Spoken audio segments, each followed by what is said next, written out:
You ever apply for a job and just hear nothing back? Total silence. You figure, my resume probably got lost in the shuffle.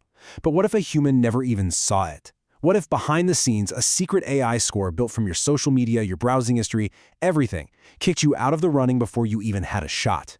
Well, let's get into the massive lawsuit that's pulling back the curtain on exactly that.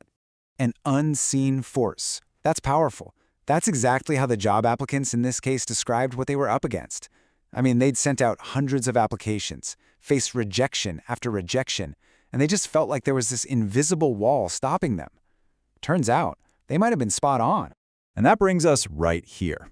In January 2024, two job seekers launched a class action lawsuit against Eightfold AI. Now, this isn't some small startup. Eightfold is a huge AI recruiting platform used by companies you definitely know, like Microsoft and PayPal. So this lawsuit, it was a massive challenge to this hidden world of AI hiring. So, what's at the heart of this whole thing? It really boils down to one bombshell allegation: a secret score, cooked up by an algorithm that was ranking every single job applicant completely behind their backs. And here it is. This is the alleged smoking gun. They called it the match score. The lawsuit claims Eightfold was creating these secret talent profiles on people and then slapped a score on them from 0 to 5. Just think about that.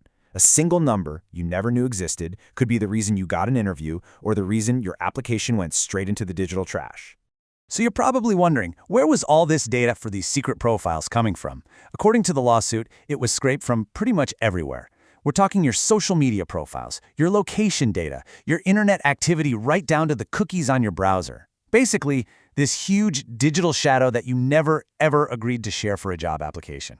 And this really sets up the core fight, right?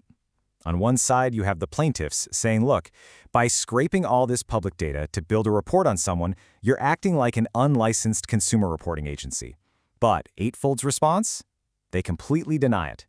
They say they only use data that applicants or their own customers give them directly. It's the ultimate digital age, he said, she said. Okay, so how does a system like this, one that's supposed to be smart and efficient, get it so wrong? To really understand the risk here, we've got to pop the hood and look at the AI itself. The problem allegedly was everywhere. It started with data collection, hoovering up way more information than anyone ever handed over. Then it was in the model's design. The AI was trained on past hiring decisions. Think about that. You're basically teaching the machine to just copy whatever biases humans already had, instead of teaching it how to predict who will actually succeed in the future. And finally, the biggest failure of all, how it was deployed. There was zero transparency, no way for you to see your profile, and absolutely no way for you to raise your hand and say, hey, your secret report on me is totally wrong. And all of that leads to this: bias. 4 different kinds, actually. You've got representation bias, which punishes people who just aren't as active online. There's historical bias, which, like we said, just puts a company's old prejudices on autopilot. Proxy bias is the sneaky one. The AI uses something innocent sounding like education quality as a stand-in for class or race. And then there's privacy bias, which hits people hardest in places where the laws can't protect them. And that last one is so important, because this story isn't just about Silicon Valley. The decisions and the technology built there create these massive ripples that are felt all across the globe. Which leads us to this critical question. This lawsuit is playing out in California, sure, but what about the rest of the world? The implications for developing nations, what we often call the Global South, are absolutely huge and, frankly, way more dangerous. Why more dangerous?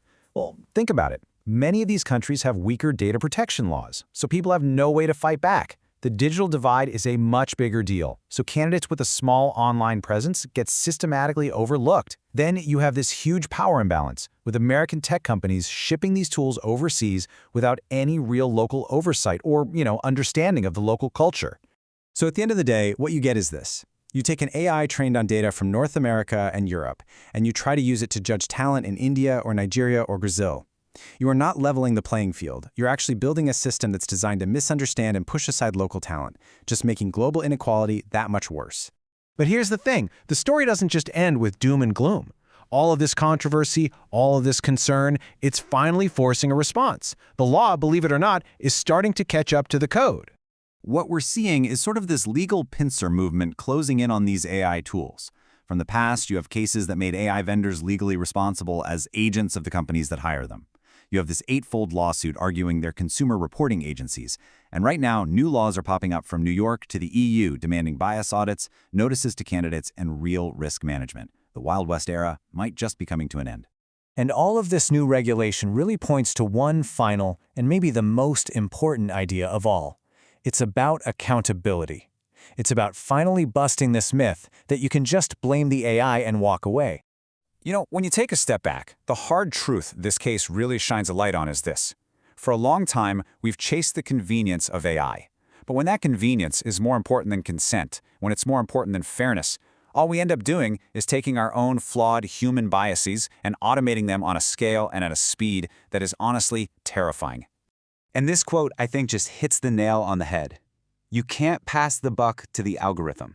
If you're using AI to sort through human lives, to make decisions that can make or break someone's career, you own that outcome, period. There is no AI exemption.